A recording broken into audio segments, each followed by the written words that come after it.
आज हम आए हुए हैं हैदर चौक के इलाके में। आप आज से 2 दिन पहले जो आपने देखा था कि एक घर पे ये इल्ज़ाम लगाया गया था कि इन्होंने 3 करोड़ की चोरी की है। वो एक वीडियो जो सोशल मीडिया पे चल रही है मेहरान और जी टीवी पे, तो आए उनका घर आपको दिखाते हैं। ये एक कमरे का घर में ये बैठे हुए हैं, नाज़रीन आप देख सकते हैं, जिसमें 4 बच्चे और ये मियाँ बीवी रहते हैं। तो इनके ऊपर ये इल्ज़ाम सिर्फ इस वजह से लगा है कि इनके पास कोई चीज़ है नहीं, और इनके ऊपर ये इल्ज़ाम लगाया गया कि इन्होंने ये काम किया है। आइए इनसे पूछते हैं कि असल हकीकत क्या है। जी बताइएगा। अस्सलाम वालेकुम। मुझे नहीं मालूम था कि मेरे पर इल्ज़ाम लगाया, क्योंकि मैं अपने घर में सो रही थी और है ना वो एकदम से मेरे ऊपर आए। घर पर मेरे एकदम से आके मेरे ऊपर शोर मचाया। सारे आए थे, उनकी बहन शाताज आई थी, डॉक्टर ख्वाजा आए थे, उनके बड़े भाई उफरान, उनकी बीवी आई थी और उनके नौकर भी आए थे आसिफ। उन्होंने घर में घुसते ही एकदम मेरे से कहा, ये तू क्या करके आई है, तू इतना जेवर लेकर आई है, तूने क्या कर दिया, तूने हमारा ये कर दिया। वो मेरे को एकदम से मेरे ऊपर चढ़ गए। मैं घबरा गई। मैंने क्या सुनी, क्योंकि मैं रात को तो उनके घर से आई थी और ऐसी कोई बात भी नहीं थी। आते मैंने कहा तो ठीक है, आप मेरे पैसे कर रहे, अब मुझे ना थाने लेके चलो। फिर ये लोग मुझे थाने लेके गए। वहाँ जाके उन्होंने पुलिस वालों से पता नहीं क्या क्या बोला है। वहाँ जाके हंगामा करने लग गई, मुझे गालियाँ गुफ्तार देने लग गई। मैं आज से नहीं, उनके घर में तकरीबन 8-9 साल हो गए मैं उनके घर में दिन रात रही हूँ, लेकिन मेरे पे ये इल्ज़ाम लगाया गया। वहाँ जाके अच्छा, ये एक बात जो है वो उसमें आई है कि पहले भी आप पे कोई इल्ज़ाम लगा था, जिसके वो कह रहे थे कि इन्होंने 10 लाख रुपए उठाए और जिसमें से 5 लाख आपने वापस किए। वो क्या माजरा था? वो भी मेरे साथ यही सीन हुआ था। ये लोग कराची गए हुए थे, मैं थी, मेरे साथ एक और नौकरानी जो खाना बनाती है ना वो थी, और चौकीदार था मंठार। हमारे पास ये था कि मैं इनका जो मेंटल भाई है उनको नहलाना धुलाना, बाथरूम कराना, ये पोटी पेशाब सब कुछ सब मेरे जिम्मे था। मैं वो काम करती थी। फिर उसके बाद में वो दोपहर का खाना बनाने के लिए आती थी। जब आपने वो काम किया नहीं था, हाँ, तो फिर आपने 5 लाख देने की जिम्मेवारी क्यों ली? क्योंकि मेरे ऊपर उस वक्त लोगों ने इतना वो किया था, मेरे पे इतनी बेइज्जती की थी, प्रेशराइज क्या बोलते वो किया था। और मुझे ना इनकी भाभी ने और एक मैडम है और पुलिस स्कूल की शबीना, उन्होंने उनको बुलवा के मेरे पर इतना वो किया था कि अगर तुम लेके गई हो, तू इसी घर के अंदर तू ये काम करती है। मैंने कहा ठीक है, मैंने आज से पहले कभी ऐसा सीन नहीं हुआ, ये मेरे साथ क्या हो रहा है। और फिर वो मेरे पे कहा नहीं तू ही लेके गई है, तू ही लेके गई है। फिर मैंने कहा, मैंने हाथ पे पोंछ छोड़े, मैंने पोंछ छोड़ने के बाद ही मैंने ऐसा काम नहीं किया, लेकिन उन्होंने मेरा नहीं माना। फिर मैंने आगे उनसे ये कहा था ठीक है, आप लोगों को मुझ पर शक है ना, तो ये मैं पैसे आपको वापस दूंगी, लेकिन मेरे पास पैसा नहीं है। मैंने बहुत उनसे बोला था। फिर ये 5 लाख रुपए जो है, जो आपका ये घर बिका है जिसमें आप बैठे हुए हैं, उस हिस्से के पैसे थे जो आपको मिले थे, उस हिस्से के पैसे में से आपने 5 लाख दिए थे इनको? जी भाई, क्योंकि इन लोगों को पता है कि हमारा घर बिक चुका है और मैंने उन लोगों को बता भी रखा था।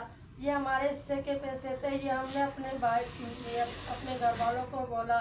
फिर जिन्होंने मकान खरीदा हुआ उनके आगे हमने बहुत मेहनतें की, उन लोगों ने हमें 5 लाख दिए। इस बात के मेरा पूरा मोहल्ला गवाह है। हमने वो पैसे लेके उनको दिए और उनकी बहन शाताज है उनको दिए। उन्होंने पैसे ले, उन्होंने कहा तू जब तक नहीं जाएगी तब तक तेरा मियाँ नहीं आए पैसे लेकर आएगा। फिर मेरा शौहर मेरे क्या नाम है पैसे लेकर आए, मैंने उनके हाथ में दिया, उनकी बहन शाताज को दिया, उनके साथ मिस नाहिद मैडम बैठी हुई थी उनको दिया। उन्होंने वीडियो बनाई 5 लाख की कि ये 5 लाख आ गए। फिर उन्होंने अपनी भाभी को फ़ोन किया कि आपकी अमानत आ गई, आप आके लेके जाओ।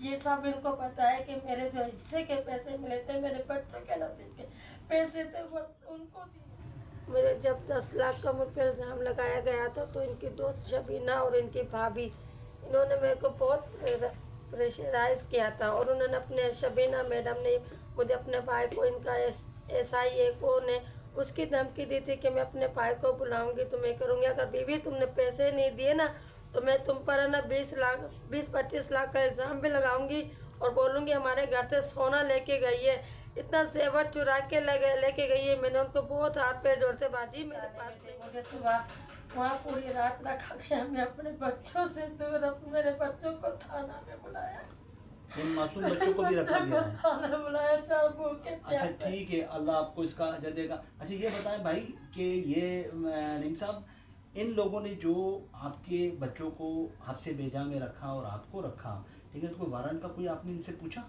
नहीं, कोई वारंट का नहीं पूछा था। नहीं, उन्होंने बताया था। पिछली दफ़ा जो है 10 लाख का इल्ज़ाम ला के मेरी वाइफ को प्रेशराइज बहुत किया था, अच्छा। क्योंकि ये खुदकुशी करने के लिए जा रही थी जहाँ से मैं इसको लेकर आया था, ठीक है ना। फिर मैं इसको ला के समझाया, इसने बोला मुझे हाथ जोड़ के मेरे पैर पकड़ के देखिए 10 लाख रुपए। मैंने कहा देखो करते हैं, अल्लाह मालिक है, मैं अपने भाई से बोलता हूँ। फिर मैंने अपने भाई से बात ये की। पैसे आपको, आपका तो मतलब एक केबिन है, ये पैसे आपको इस घर के जो बिका है उसमें मिले थे? ये हिस्से के पैसे थे। अच्छा, तो अब जो है मैंने ये सुना है कि क्या कहते हैं कि इन पैसों में से ये जो 3 करोड़ की चोरी जो हुई है, इन पैसों में से 1.5 करोड़ उन्हीं के घर में से बरामद हुए हैं। हाँ, 1.5 करोड़ और सोना, और नहीं 1.5 करोड़ का सोना बोला है उन्होंने, और जो है ना करेंसी है वो इनको 12,000 पता नहीं 1200 कैसी है वो मिली है इनको। वो मैंने वीडियो देखी थी, मेरे दोस्त ने भेजी मेरे को। अच्छा, तो देखी, मगर थाने वालों ने बहुत अच्छा मतलब बर्ताव किया। ऐसा नहीं है कि बर्ताव नहीं किया, मेरे बच्चों को खाना भी खिलाया। नहीं खाना तो ये तो मतलब हर थाने का ये मतलब वो फ़र्ज़ है कि मुजरिम चाहे अगर उसने खून भी किया हो, जब तक साबित ना हुआ हो तो एक इंसानी उसके नाते, और ये खाना वगैरह ये थाने पे होता है। खैर ये बताइएगा कि अब मौजूदा सिचुएशन क्या है, कि मौजूदा सिचुएशन में वो अब क्या कहना चाह रहे हैं और क्या करना चाह रहे हैं? आपकी इज़्ज़त नफ्स को जो उन्होंने मजरूह किया है उसके लिए क्या आप हद तक इज़्ज़त का कोई दावा करना चाहेंगे? मैं ये दूसरी दफ़ा हुआ है सीन जो इन्होंने किया हमारे साथ। अच्छा, असल में वजह ये कर रहे हैं ना जो, तो ये इनके अपने घर के अंदर ही कोई चोर है, और इंशाल्लाह मिल जाएगा अल्लाह के हुक्म से। और बात ये है कि ये चाहते हैं कि मेरी वाइफ वहाँ से काम ना छोड़े। अच्छा नाज़रीन, जैसा कि आप जानते हैं कि अभी इन्हीं हालिया दिनों में कराची में एक वाक़या पेश आया कि एक नौजवान लड़की, क्योंकि मैं जज हूँ नहीं, एक जो मैंने देखा वही मैं आपसे बयान करूँ। आपने भी देखा होगा कि उसने 5 बंदों को रोंद डाला। महज उस 5 बंदों को रोंद डालने के बाद मेडिकल लेकर अपने आप को नफसियाती ज़ाहिर करके, और वो इस मुल्क से जो है जो मीडिया पे बात चल रही है यूके जाने की तैयारी कर रही है। बवजह ये कि उसके पीछे बैग है, उसके पास पैसा है, ठीक, और इनके पास पैसा नहीं है।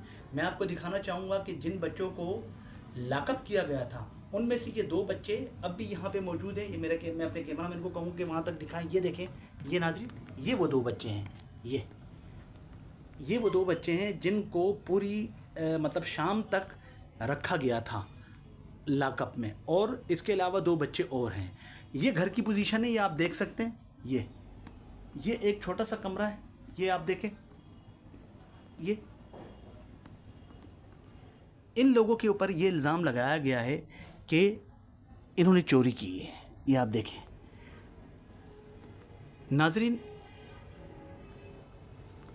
मैं ये कहना चाहूँगा आला हुकाम से कि जहाँ आप मेडिकल करवा के नफसियाती मरीज़ का ठप्पा लगवा के यूके भेज देते हैं, क्या इस जगह पे अगर कोई और अमीर ज़ादा या कोई और ब्यूरोक्रेट्स या कोई और सियासतदान होता और उसके साथ ये वाक़या होता, तो क्या हमारे माशरे का यही वो रवैया होता कि हद तक के इज़्ज़त का केस न करके और एसएचओ को जो है इसी तरीके से और छूट देकर, और उन लोगों को जिन लोगों ने केस किया है उन लोगों को ऐसे ही छोड़ कर गया था?